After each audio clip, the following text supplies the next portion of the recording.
भाई दूज की कहानी। एक बहन के 7 भाई थे। वे उन्हें बहुत प्यारी थी। उसका पति अपने माँ बाप का इकलौता बेटा था, जिसके होने पर की गई मनौतियों को पूरा न करने से देवता अप्रसन्न थे। क्रुद्ध होकर देवताओं ने पुत्र तथा पुत्रवधू को मार डालने का निर्णय किया। उसे बहन को किसी तरह इसका पता चल गया। उसने भावी जीवन में आने वाली दुखों की कल्पना करके उपचार के तरीके सोचकर अपने भाइयों से ससुराल जाने की जिद की। वे बिना बुलाए नहीं भेजना चाहते थे, पर बहन के न मानने पर डोली सजा कर भेज दी। उसने अपने पास दूध, मांस तथा ओढ़नी रख दी। थोड़ी दूर जाने पर देवताओं के प्रकोप से डोली का रास्ता सांप ने रोक लिया। बहन तुरंत दूध सांप के सामने रखकर आगे बढ़ गई। थोड़ी दूर और आगे जाने पर उस पर शेर झपटा तो उसने मांस फेंक दिया। शेर मांस में रुचि लेने लगा और कहार डोली लेकर आगे बढ़ गई।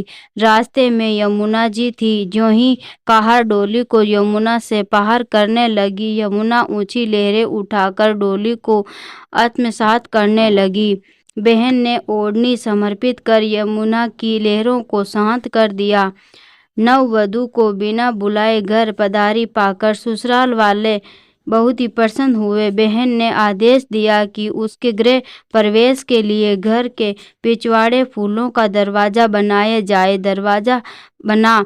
जो ही वे पार करने लगी, द्वार उस पर गिर पड़ा। फूलों का द्वार होने के कारण चोट न आ पाई।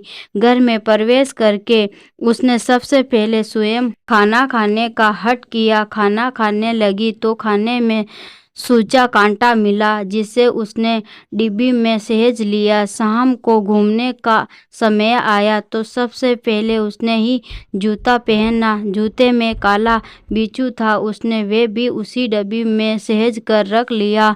रात हुई तो उसने फिर जिद की कि सबसे पहले मैं ही सोऊंगी। बहू का हर काम के लिए पहला करना किसी को अच्छा नहीं लगता था, पर परिस्थितियां वैसे सबको हो रहा था। सोने के कमरे में उसे काला नाग मिला। उसने उसे भी मार कर सहेज लिया। फिर पति को संध्या पर सुलाया। इतना सब करने के पश्चात उसने अपनी सास को डिबिया खोल कर सूजा, कांटा, बिच्छू तथा सांप दिखाकर कहा, मैंने तुम्हें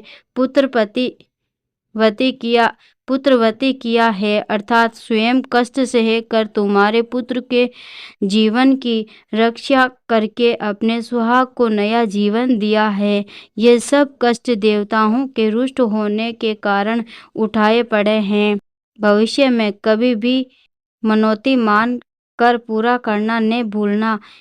इतना कहकर 7 भाइयों की परम प्यारी बहन भाइयों के साथ पीहर लौट गई और सास ने देवी देवताओं का पूजन करके भाई बहन के प्रेम की प्रशंसा तथा उसके सुखी होने की आशीष दी। ऐसे ही वीडियो देखने के लिए चैनल को सब्सक्राइब करें।